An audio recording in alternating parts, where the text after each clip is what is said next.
RRB group D ಯಲ್ಲಿ ಬರಬಹುದಂತ ಮಾದರಿ ಪ್ರಶ್ನೆಗಳು. ಈ ಮಾದರಿಯಲ್ಲಿ ಕೆಲವು ಅಂಕಿಗಳ ಗುಂಪನ್ನು ಕೊಡಲಾಗಿರುತ್ತದೆ. ಇಲ್ಲಿರುವ ಅಂಕಿಗಳನ್ನು ಏರಿಕೆ ಅಥವಾ ಇಳಿಕೆ ಕ್ರಮದಲ್ಲಿ ಬರೆದಾಗ ಅಥವಾ ಇನ್ಯಾವುದೇ ವಿಶಿಷ್ಟ ಕ್ರಮದಲ್ಲಿ ಜೋಡಿಸಿ ರಚನೆಯಾಗುವ ಸಂಖ್ಯೆಯನ್ನು ಆಧರಿಸಿ ವಿವಿಧ ರೀತಿಯ ಪ್ರಶ್ನೆಗಳನ್ನು ಕೇಳಲಾಗುತ್ತದೆ. ಕೊಟ್ಟಿರುವ ಮಾಹಿತಿಯನ್ನು ಸರಿಯಾಗಿ ಗಮನಿಸಿ ಕೊಟ್ಟಿರುವ ಪ್ರಶ್ನೆಗಳಿಗೆ ಉತ್ತರಿಸಬೇಕು. 3, 1, 6, 2, 5, 4, 7 ಈ ಅಂಕಿಗಳನ್ನು ಏರಿಕೆ ಕ್ರಮದಲ್ಲಿ ಬರೆದಾಗ ಎಡದಿಂದ ಬಲಕ್ಕೆ ಮೊದಲಿನ ಸ್ಥಾನದಲ್ಲಿ ಬರುವ ಅಂಕಿಗಳೆಷ್ಟು? ಅವ್ರು ಕೊಟ್ಟಿರುವಂತಹ ಅಂಕಿಗಳು ಇಲ್ಲಿ ಬರೆದಿದೆ. 3, 1, 7, 2, 5, 4, 7. ಏರಿಕೆ ಕ್ರಮದಲ್ಲಿ 1, 2, 3, 4, 5, 6, 7. ಇಲ್ಲೊಂದು 2 ಇದೆ.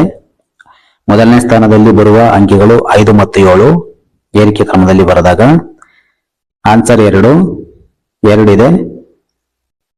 ಈ ವಿಡಿಯೋ ಇಷ್ಟ ಆದ್ರೆ ಲೈಕ್ ಮಾಡಿ, ಶೇರ್ ಮಾಡಿ, ಸಪೋರ್ಟ್ ಮಾಡಿ, ಸಬ್ಸ್ಕ್ರೈಬ್ ಮಾಡೋದು ಮರಿಬೇಡಿ.